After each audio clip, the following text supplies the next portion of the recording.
श्री नवदीप धाम महात्म्य हम लोग श्रवण कर रहे थे। श्री चैतन्य महाप्रभु ने स्वयं ही सत्य संकल्प प्रतिज्ञा किया कि मैं सारे जीवों का उद्धार करके इनके जंजालों को समाप्त कर दूंगा, और ब्रह्मा जी के लिए भी दुर्लभ जो प्रेम है उसको संसार में सभी को वितरण करूंगा। इसलिए श्रील रूप गोस्वामी ने श्री चैतन्य महाप्रभु के प्रणाम मंत्र में बताया, अनर्पित चरीम चिरात करुण यावतीर्ण कलौ समर्पयतु उन्नत उज्ज्वल रसाम स्वभक्ति श्रियम। अनर्पित चरीम चिरात अर्थात जो बहुत लंबे समय से जगत को प्रदान नहीं किया गया। लंबे समय मतलब ब्रह्मा जी के एक दिन में श्री चैतन्य महाप्रभु एक ही बार आते हैं, और एक ब्रह्मा जी के दिन में अर्थात एक कल्प में एक ही बार वो ये प्रेम को जगत को सबको प्रदान करते हैं। तो ब्रह्मा जी के लिए भी ये प्रेम दुर्लभ है, और उसको सारे जीवों को महाप्रभु ने जगाई मदाई जैसे पापियों को भी प्रदान किया। इसलिए ब्रह्मार दुर्लभ धन बिलाव संसारे पात्र अपात्र न बाछी ब यही अवतारे। इस अवतार में मैं किसी पात्र अपात्र का विचार नहीं करूंगा और सबको ही प्रेम प्रदान करूंगा। फिर महाप्रभु प्रतिज्ञा कर रहे हैं, देखी व की रूपे कली जीवेर करे नाश नवदीप धाम आमी करी व प्रकाश। मैं देखता हूँ कली किस प्रकार से जीवों का सर्वनाश करता है, क्योंकि कलयुग में कली का प्रभाव सर्वत्र ही फैल जाएगा। धीरे धीरे यहाँ तक कि देखते हैं हम लोग कि जो धार्मिक संस्थान है वो भी अपने मार्ग से भटक गए हैं। भक्ति जगत में भी अब संप्रदाय उत्पन्न हो गए। ये सब कली ही है, ये सब कली का ही प्रभाव है। यहाँ तक कि मठ मंदिरों में भी धन प्रतिष्ठा के लिए झगड़े होते, ये भी कली है। तो ये सब चीजें क्या है कि कली, महाप्रभु कह रहे हैं कि कली सर्वत्र ही व्याप्त है, लेकिन मैं देखता हूँ ये जीवों का कैसे सर्वनाश करता है। मैं अपने नवदीप धाम को प्रकाशित करूंगा और उसी धाम में ही कली के विस्मय दांतों को तोड़ूंगा। कली के विस्मय दांतों को तोड़ने का मतलब क्या हुआ कि जैसे सांप होता है, सांप के विस्मय दांत होते हैं। अगर वो दंत को तोड़ दिया जाए सांप के, तो अब वो डसेगा लेकिन उसका कोई प्रभाव नहीं पड़ेगा। उसी प्रकार से जो महाप्रभु के श्री नवदीप धाम का आश्रय लेगा, महाप्रभु के चरणों का आश्रय लेगा, उसको कली प्रभाव में लाने की कोशिश तो करेगा, किंतु उसका कुछ भी बिगाड़ नहीं पाएगा। तथा कीर्तन करके जीवों को आत्मसात करूंगा। और महाप्रभु ने कहा मैं स्वयं कीर्तन करूंगा, और कीर्तन करके फिर जीवों को भी उसके लिए प्रेरणा दूंगा, जिससे जीव भी कीर्तन करेंगे और फिर वो मुझे प्राप्त कर लेंगे। जत दूर मम नाम हईबे कीर्तन तत दूर हईबे तकलीर दमन। जितनी दूर तक मेरे नामों का कीर्तन होगा उतनी दूर तक कलयुग का भी दमन होगा, अर्थात कलयुग उन स्थानों से दूर भागेगा। तुलसीदास जी की रामचरितमानस में भी ये बात बताई गई है। उसमें भी कहते हैं कि भगवान जब बता रहे हैं कि कलयुग में सब लोग माया से ग्रसित हो जाएंगे, कोई भी बचेगा नहीं, कली के प्रभाव से कोई नहीं बचेगा, सबको माया ग्रस्त कर लेगी। तो वहां पर पूछा कि फिर क्या कोई भी नहीं बचेगा? तो कह रहे कि एक ही बचेगा, एक व्यक्ति बचेगा जो राम नाम का आश्रय ग्रहण कर लेगा, वही केवल कली के प्रभाव से बचेगा। माया के प्रभाव से बाकी सबको माया ग्रसित कर लेगी। और हम देख भी रहे जगत में क्या हो रहा है। भारतवर्ष जो कि कर्म भूमि है, बाकी सारी तो स्थान भोग भूमियां हैं, तो वहां पर तो कोई धर्म नियम पालन इत्यादि नहीं करते, लेकिन भारतवर्ष में स्त्री के लिए, पुरुष के लिए, माता के लिए, पिता के लिए, पुत्र के लिए, पत्नी पति, सबके लिए नियम बनाए हैं, क्योंकि ये कर्म क्षेत्र है, तो सबके लिए धर्म का पालन करना अनिवार्य है। लेकिन कली ने सब जगह प्रवेश कर लिया है और धीरे धीरे शास्त्रों को ही लोग खंडन कर रहे हैं। कोई अपने धर्म का पालन ही नहीं कर रहा है, सब इक्वल राइट्स हो गया है। तो इक्वल राइट्स का मतलब ही क्या है कि जब भारत भूमि भी कर्म भूमि नहीं रही, अब सब वही सब अत्याचार दुराचार में लगे हुए हैं। इसलिए देखा जाता है कि कलयुग ने सब जगह ही अपना प्रभाव विस्तार कर दिया है और कोई भी उससे बचा नहीं है। लेकिन जितनी दूर तक मेरे नामों का कीर्तन होगा, इसलिए हमारे जो गुरुवर्ग हैं जैसे श्रील भक्ति वेदांत स्वामी महाराज जी, श्रील गुरुदेव, उन्होंने क्या किया, कलयुग के प्रभाव को कम करने के लिए सारे विश्व में महाप्रभु के नाम को प्रचार किया और कलयुग उन स्थानों से फिर दूर भागेगा। इसलिए वो जो लोग जो महाप्रभु के नामों का आश्रय लिए हैं वो सब बच जाएंगे। और हम देखते भी हैं कि जो भक्त लोग हैं केवल वही नियमों का पालन कर रहे हैं। वो कंठी माला पहनते हैं, ठाकुर जी को भोग लगाते हैं, तिलक लगाते हैं, भगवान का नाम जप करते हैं और कोई भी उल्टा पुल्टा काम नहीं करते। बाकी सारे के सारे जगत के लोगों को देखो, बताए धर्म ही नष्ट हो गया है। किसी के लिए कोई नियम ही नहीं है, कोई मर्यादा नहीं है, कोई वर्ण नहीं, कोई आश्रम नहीं, कुछ भी नहीं। जिसके जो मन में आ रहा है वो वैसे कर रहा है। इसका मतलब क्या है कि कलयुग ने किसी को भी नहीं छोड़ा है, सबको पकड़ लिया है। चेतबली गौर हरि कलिर संध्याय का प्रकाशिला नवदीप स्वकीय माया।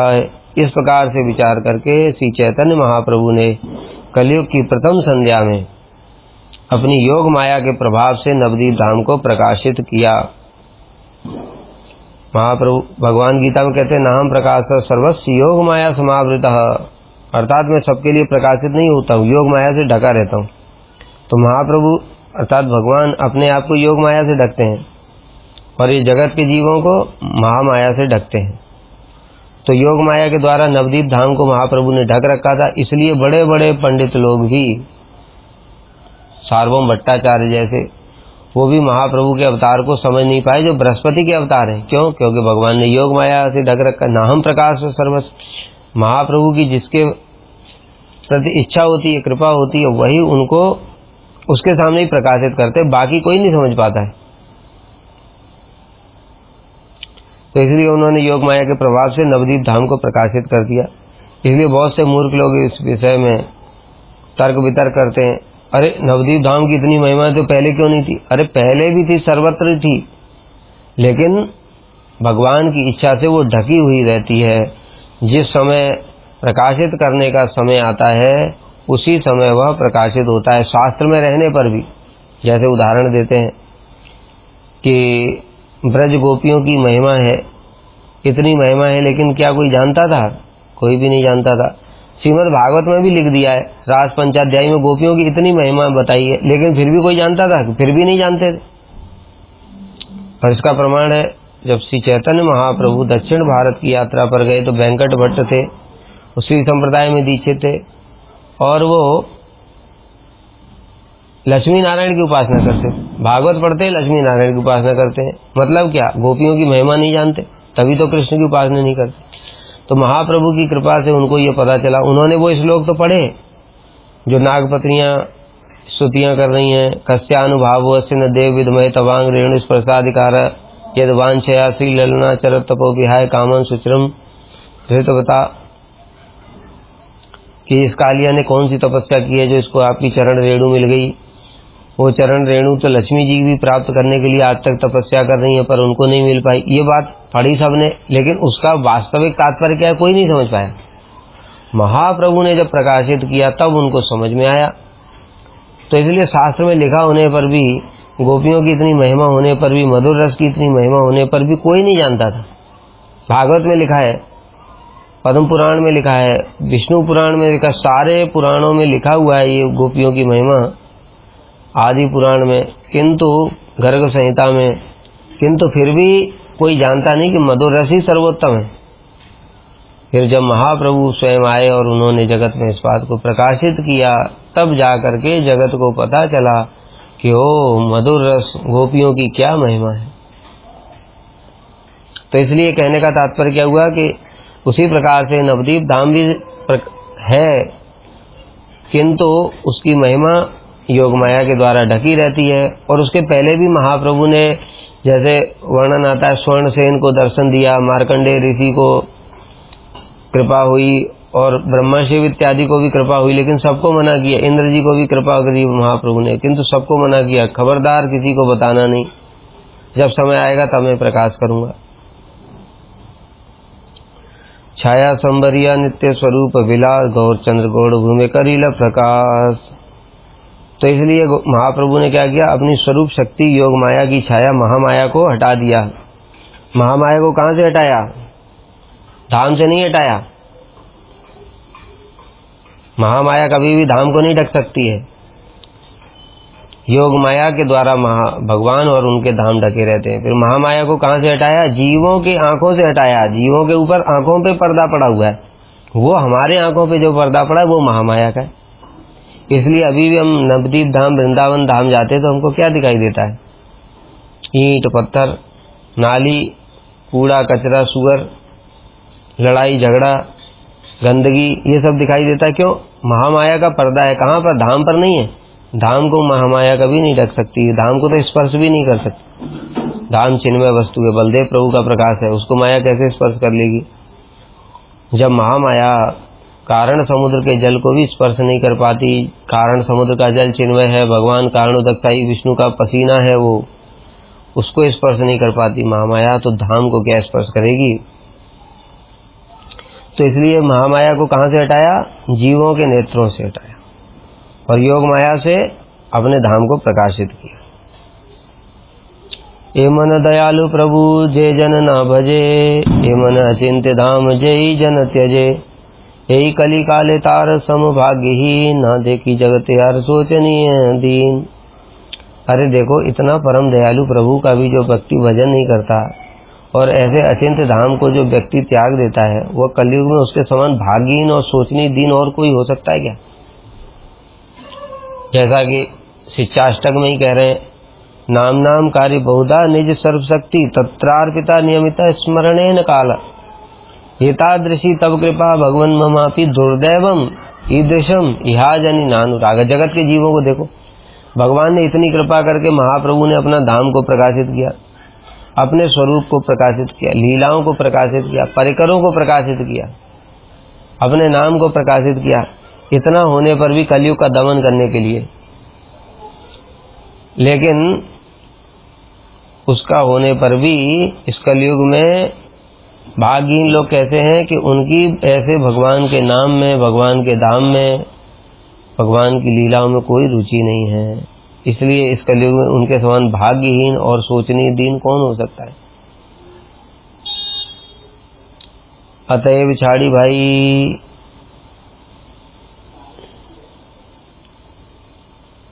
अन्य वांछारती नवदीप धाम में मात्र हो एक मति। इसलिए भाइयों, अन्य सब प्रकार की अभिलाषाओं को छोड़ो और केवल नवदीप धाम के प्रति एकांत चित्त हो जाओ, अर्थात यही निवास करो। जाननवा निताई पद छाया जा रास से भक्ति विनोद करे तत्व प्रकाश। कि जाननवा देवी और नित्यानंद प्रभु के चरण कमलों में सुशीतल छाया की आस प्राप्त करने की आशा से भक्ति विनोद ठाकुर इस तत्व को प्रकाशित कर रहे हैं। इसलिए अब लोग ये भी कहते हैं ठाकुर भक्ति विनोद ने ये सब कहाँ से लिखा? अरे कहाँ से लिखा क्या? वो भगवान के निज जन है, वो प्रकाशित कर सकते हैं। जब भगवान का आदेश हुआ तब उन्होंने इस ग्रंथ को प्रकाशित किया, नवदीप धाम की महिमा को प्रकाशित किया। तो कहते इससे पहले शास्त्र में कहीं नहीं था। अरे नहीं था तो क्या हो गया? क्योंकि जैसे बताया कि हो या ना उससे कोई फर्क नहीं पड़ता है, लेकिन जब भगवान की इच्छा होगी, जब उनका आदेश होगा तभी तो प्रकाशित करेंगे। मायावाद भी तो उससे पहले शास्त्र में वर्णन आता है। रावण भी मायावादी था, अनेक सारे असुर मायावादी थे, लेकिन होने पर भी उस प्रकार से मायावाद प्रकाशित नहीं था। लेकिन शंकराचार्य जी आए, जब शंकराचार्य जी ने आकर के स्वयं उस मायावाद को प्रकाशित किया, ग्रंथ लिखे और मायावाद का प्रचार प्रसार कर दिया। तो इस प्रकार से जब मायावाद का प्रचार प्रसार शंकराचार्य कर सकते हैं, उससे पहले मायावाद कहाँ किताबों में लिखा है? लेकिन शंकराचार्य ने तो कर दिया, तो फिर भी लोगों ने माना कि नहीं। तो जब ये आसुरिक वृत्ति के जो शास्त्र हैं उनको भी मान, शून्यवाद कहाँ है? तो लेकिन लोगों ने माना। और भी इतने सारे जो हैं, जो अपसंप्रदाय अपसिद्धांत हैं, उनको भी लोग फॉलो करते हैं। तो जो शुद्ध भक्ति की बात है, जो नवदीप धाम की महिमा है, उसको मानने में क्या सुविधा है? भगवान की जब इच्छा हुई तब उन्होंने उस धाम को प्रकाशित किया, उसकी महिमा को प्रकाशित किया। तो इस प्रकार से कलयुग के प्रभाव को नष्ट करने के लिए नित्यानंद अष्टक में भी लिखा है, शरच्चंद भ्रांतिम स्फुरदमलकांतिम गजगतिम हरि प्रेम उन्मत्तम जित परम सत्तम स्मितम सदा घूर्ण नेत्रम कर कलिविदम कलिविदम भज नित्यानंद कर कलिविदम कलवेत्रम। मतलब क्या है कि हाथ में उन्होंने बेंत धारण कर दिया है। नित्यानंद प्रभु हाथ में बेंत धारण करके चलते हैं, कलिविदम कलियुग के प्रभाव को निरस्त करने के लिए हाथ में उन्होंने बेंत धारण किया है। वो बेंत क्या है? वही महाप्रभु का नाम ही बेंत है वो। अर्थात जो महाप्रभु का नाम ग्रहण करेगा, महाप्रभु के नामों का कीर्तन करेगा, तो नित्यानंद प्रभु क्या करेंगे? ततो वह संसाराम्बुधि तरण दायो मई लगित हय भ्रात निर्णाम कलि कलुषिणाम किन्नु भविता यथेष्टम रे भ्राता कुरु हरि हरि ध्वानम निशम ततो वह संसाराम्बुधि तरण दायो मई लगे इदम बाहु स्फोटई रटति रटेन यह प्रतिग्रहम। कि अरे भाइयों, तुम लोग हरि हरि बोलो, गौर हरि बोलो, गौर हरि बोलो। उससे क्या होगा कि तुम्हारा संसार सागर से पार करने का दायित्व तो पूरा मेरा है। इस प्रकार से नित्यानंद प्रभु हाथ में बेंत लेकर के चलते हैं कलयुग को मारने के लिए। जय जय नवदीप चंद्र सची सुत जय जय नित्यानंद राय अवधूत। सचिनंदन गौर हरि की जय हो, नित्यानंद प्रभु की जय हो। जय जय श्री अद्वैत प्रभु महाशय गदाधर श्रीवास पंडित जय जय। अद्वैताचार्य की जय हो, गदाधर पंडित की जय हो, श्रीवास पंडित की जय हो। जय जय नवदीप धाम सर्वधाम सार जय धाम सह गौर चंद्र अवतार। अन्य सभी धामों के सार स्वरूप उस नवदीप धाम की जय हो, जिस धाम के साथ में गौरचंद्र अवतरित हुए हैं। अब थोड़ा नवदीप की लीला स्थलियों का वर्णन कर रहे हैं। 16 क्रोश नवदीप मध्य जहाँ तहाँ बड़ी व एकन भक्तगण सुन तहाँ। 16 कोस नवदीप में जो जो स्थान है, अब श्रील भक्ति विनोद ठाकुर उनका वर्णन कर रहे हैं। हे भक्तों, आप लोग सुनो। 16 क्रोश मध्य नवदीपेर प्रमाण 16 प्रवाह तथा सदा विद्यमान। 16 कोस नवदीप धाम में 16 प्रवाह सदैव विराजमान है। 16 नदियां, हम लोग तो देखते नहीं है 16 नदियां विराजमान है, हम तो 1-2 नदियां ही देखते हैं केवल। इसका भी कारण क्या है वो बता रहे हैं आगे। मूल गंगा पूर्व तीरे द्वीप चतुष्टय तहार पश्चिमे सदा पंचदीप रय। गंगा के पूर्व तट पर 4 द्वीप और पश्चिम तट पर 5 द्वीप विराजमान है। स्वर धुनि प्रवाह सब बेड़ी द्वीप गणे सब नवद्वीप धामे शोभा दे अनुक्षणे। स्वर धुनि भागीरथी गंगा सभी द्वीपों को परिवेष्टित करती हुई निरंतर प्रवाहित होती हैं और नवद्वीप की शोभा को वर्धित करती हैं। मध्य मूल गंगा देवी रहे अनुक्षण अपर प्रवाहे अन्य पुण्य नदी गण।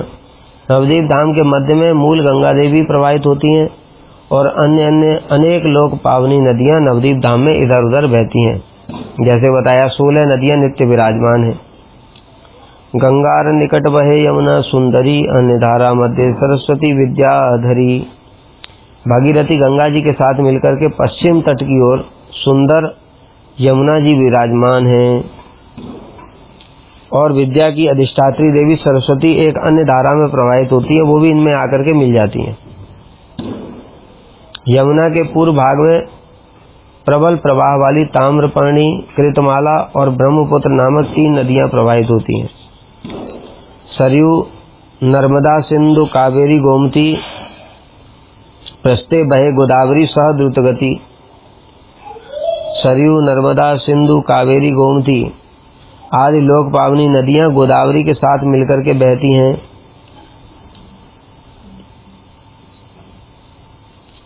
ये सभी धाराएं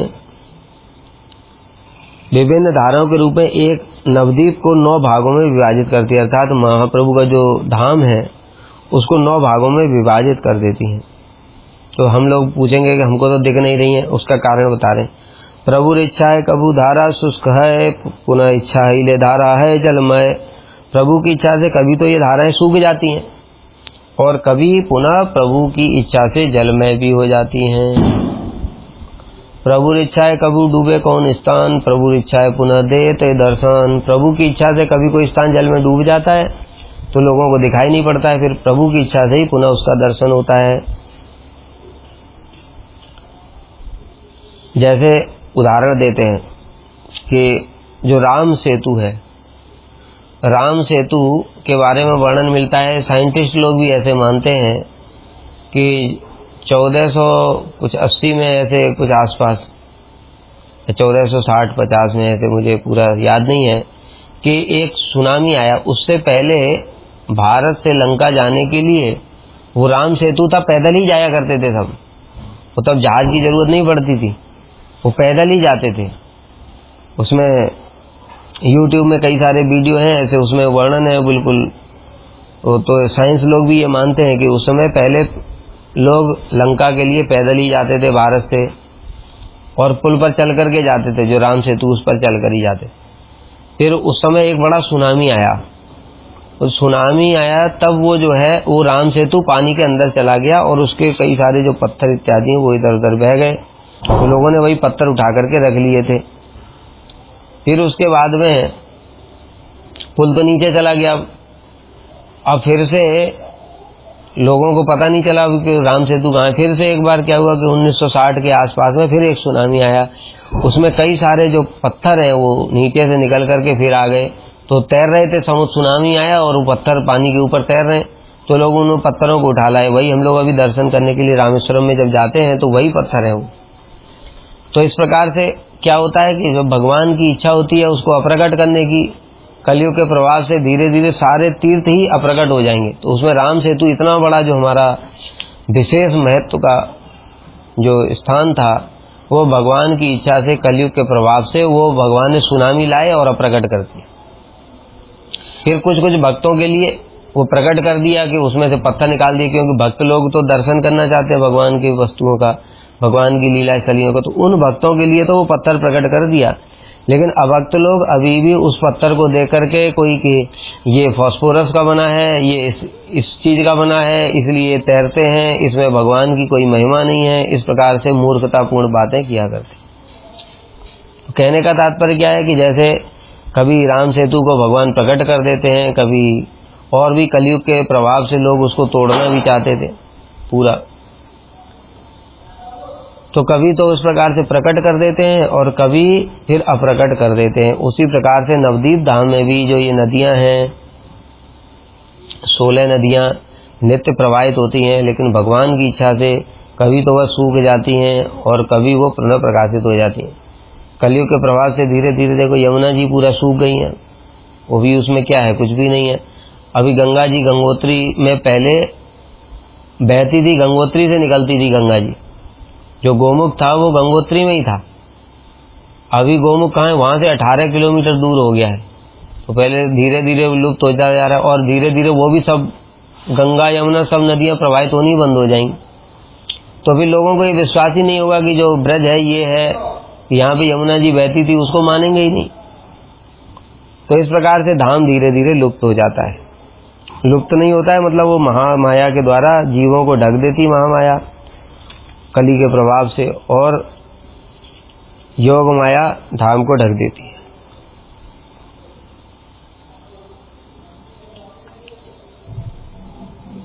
किंतु विशेष बात है, निर्वधि यही रूप धाम लीला करे, भाग्यवान जन प्रति सर्वकाल स्फुरे। यद्यपि इस प्रकार यह धाम निरंतर लीला करता है, तथापि सौभाग्यशाली व्यक्ति के प्रति यह धाम सब समय प्रकाशित रहता है। जैसे कि हम लोग देखते हैं कि कितने सारे हमारे जितने भी वैष्णव शिरोमणि हैं, महापुरुष हैं, वो अभी भी अष्टकालीन लीलाओं का दर्शन करते हैं उसी ब्रज में, अभी भी उन लीलाओं का दर्शन करते हैं। लेकिन बाकी सब लोग वो उसी ब्रज में रह करके कोई संपत्ति के लिए लड़ाई झगड़ा कर रहा है, कोई किसी को गोली मार रहा है, सब लूट खसोट मची हुई है। कोई मंदिर तोड़ रहा है, कोई कुछ कर रहा है। उत्कट वासना यदि भक्त हृदय सर्वदीप सर्वधारा दर्शन मिले, यदि किसी भक्त के हृदय में उनकी उत्कट प्रबल वासना होती है तो उसे सभी द्वीपों और सभी धाराओं का दर्शन प्राप्त होता है। अर्थात जो अभी हम लोग 9 द्वीप देखते हैं, जन्नू द्वीप पता चला तो लुप्त ही हो गया, कुछ दिखाई नहीं देता है वहां पर, और धीरे धीरे जाकर के और लुप्त हो जाएगा। गंगा और जालंगी दिखाई देती है, यमुना जी वो कहते वही जालंगी है, तो वो सब दिखाई नहीं देती। लेकिन कह रहे हैं कि जब हृदय में वो दर्शन की तीव्र लालसा होती है, जैसे श्री भक्ति विनोद ठाकुर, उनके हृदय में वो धाम के दर्शन की तीव्र लालसा थी, गोत्रों में रह करके भजन करते थे, तो उनको महाप्रभु ने अपने पार्षदों के साथ में दर्शन प्रदान किया। उन्होंने देखा कि उसमें मायापुर की तरफ दिव्य ज्योति दिखाई दी, कीर्तन की आवाज दिखाई दी, और धीरे धीरे उनको वो सारे दर्शन हुए, और वही दर्शन करके ही ये ग्रंथ को वो प्रकाशित कर रहे हैं, ग्रंथ में निरूपण कर रहे हैं। इसलिए किसी को भी इस विषय में संदेह नहीं करना चाहिए, नहीं तो अपराध हो जाएगा। कबू स्वप्ने कबू ध्याने कबू दृष्टि योगे, धामेर दर्शन पाए भक्तिर संयोगे। तो ऐसा जो भक्त होता है, शुद्ध भक्त को ये दर्शन होगा, जब तक हमारे अनर्थ है तब तक दर्शन नहीं होगा। तो इसलिए कह रहे तीव्र लालसा होगी, जब तीव्र लालसा होगी तो हमारे महाप्रभु की कृपा से वो हो भी सकता है। कभी स्वप्न में भी हो सकता है, कभी ध्यान में, और कभी साक्षात नेत्रों से भक्ति के संयोग द्वारा। यहाँ पर स्पष्ट बोल दिया, प्रेमांजनच्छुरित भक्ति विलोचनेन संतः सदैव हृदय सुविलोकयन्ति। अर्थात किसको दर्शन होगा? ऐरे गहरे किसी को भी नहीं हो जाएगा, उसके लिए भजन करना पड़ेगा, और भजन करने के प्रभाव से भक्ति योग से प्रेमांजनच्छुरित, प्रेम रूपी अंजन जब लगेगा आंखों पर, अर्थात जब अनर्थ दूर हो जाएंगे, तब भगवान योग माया के द्वारा हमारे नेत्रों के सामने उन सबको प्रकाशित कर देंगे। सेवोन्मुखे ही जीवादौ स्वमेव स्फुरत्यतः। जब हमारी जीवा सेवोन्मुख हो जाएगी तो वह भगवान के नाम रूप गुण लीला धाम परिकर सब स्वयं स्फुरित होंगे। अब अंतर्दीप मायापुर के बारे में बता रहे हैं। गंगा यमुनार योगे जय दीप राय, अंतर्दीप तार नाम सर्व शास्त्रे कहे। इसको हम लोग कहते हैं अंतर्दीप मायापुर। गंगा और यमुना के मिलन से जो द्वीप बना है, सभी शास्त्र उसे अंतर्दीप कहते हैं। अभी ये जो अंतर्दीप मायापुर है, उसमें गंगा जी तो सबको पता है, पर यमुना जी कौन सी, उसको जालंगी नदी बोलते हैं। बताए ना, कली के प्रभाव से वो सब नाम फाम भी बदल जाते हैं। अंतर्दीप मध्य आचे पीठ ये मायापुर, जथाय जन्मिला प्रभु चैतन्य ठाकुर। और अंतर्दीप के मध्य में मायापुर योग पीठ है, जहाँ पर श्री चैतन्य महाप्रभु ने जन्म ग्रहण किया है। गोलोकेर अंतर्वर्ती जय महावन, मायापुर नवद्वीपे जान भक्तगण। अब जो ब्रज के 12 वन और 12 उपवन हैं, वही नवद्वीप के 9 द्वीप हैं। उन 9 द्वीपों में सारे 12 वन और उपवन सब कुछ है। तो अब बता रहे हैं एक एक द्वीप में क्या क्या है। गोलोक के अंतर्गत में जो गोकुल महावन है, जहाँ पर कृष्ण की जन्म लीला हुई, वही क्या है? अंतर्दीप मायापुर है, क्योंकि यहाँ पर महाप्रभु की लीला हुई। वही कृष्ण तो महाप्रभु हैं, और वही उनके जो माता पिता हैं, नंद बाबा यशोदा मैया, वही जगन्नाथ मिश्र और सची माता हैं। इसलिए जो गोकुल में भगवान का जन्म हुआ, तो वही गोकुल ही अंतर्दीप मायापुर है, जहाँ पर महाप्रभु ने जन्म लिया। श्वेतदीप वैकुंठ गोलोक वृंदावन नवद्वीपे सब तत्वाचे सर्व क्षण। श्वेतदीप, वैकुंठ, गोलोक और वृंदावन नवद्वीप में सब समय विराजमान रहते हैं। अयोध्या, मथुरा, माया, काशी, कांची, आर, अवंती, द्वारका, सही पुरी, सप्तसार, ये 7 मोक्षदायिनी पुरियां हैं। अयोध्या, मथुरा, माया, काशी, कांची, अवंतिका और द्वारका। नवद्वीपे से समस्त निज निज स्थाने, नित्य विद्यमान गौर चंद्रे विधाने। ये 7 पुरियां महाप्रभु की इच्छा के अनुसार अपने अपने स्थानों पर नित्य विराजमान है नवद्वीप धाम के अंतर्गत में। गंगा द्वार मायार स्वरूप मायापुर, जहार महात्म्य शास्त्री आशय प्रचुर। गंगा द्वार पर स्थित मायापुर, जो माया हरिद्वार नामक नगरी है, जिसका महात्म्य शास्त्रों में अनेक स्थानों पर वर्णन किया गया है, वे भी मायापुर में ही विराजमान है। हरिद्वार सही मायापुरे जे जाए एक बार, अनायास है सही जड़ माया पार। उस मायापुर में जो एक बार भी जाता है वह अनायास ही जड़ माया को पार कर लेता है। यहाँ पर विशेष बात है कि जो ये 7 मोक्षदायिनी पुरियां हैं, लेकिन ये पुरी हैं, और धाम और पुरी में क्या अंतर होता है? धाम भगवान का साक्षात वास स्थान, जहाँ भगवान स्वयं रहते हैं। वैकुंठ धाम, अयोध्या धाम और जगन्नाथपुरी धाम, ये सब धाम होते हैं। लेकिन जो तीर्थ होते हैं वो तीर्थ क्या होते हैं? जहाँ पर वैष्णवों ने भी उनको पवित्र किया है, उनको भी तीर्थ कहते हैं। और भगवान अथवा उनके जो भक्त लोग हैं, जहाँ जहाँ जिन जिन स्थानों पर गए, उन स्थानों को पवित्र कर दिया, और वहाँ पर जाकर के हमारे जैसे जीवों के भी पाप नष्ट हो जाते हैं, उनको कहते हैं तीर्थ। लेकिन धाम क्या है? धाम है भगवान का वास स्थान। इसलिए मायापुर धाम है, जहाँ पर स्वयं श्री कृष्ण ही महाप्रभु के अवतार में रहते हैं, महाप्रभु के रूप में।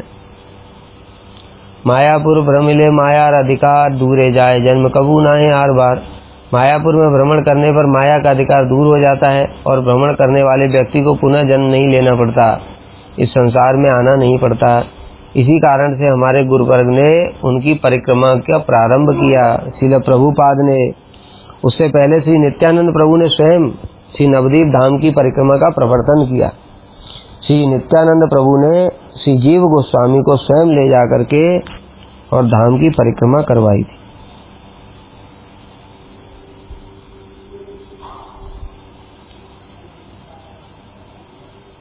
मायापुर उत्तरे सीमंत द्वीप है, परिक्रमा विधि साधु शास्त्रे सदा कहे। अंतरद्वीपे मायापुर करिया दर्शन, श्री सीमंत द्वीपे चल विज्ञ भक्त जान। मायापुर के उत्तर में सीमंत द्वीप है। परिक्रमा करने की विधि के अनुसार विषय में साधु और शास्त्र सदैव कहते हैं कि हे विज्ञ भक्तों, अंतरद्वीप श्री मायापुर का दर्शन करके श्री सीमंत द्वीप में चलो।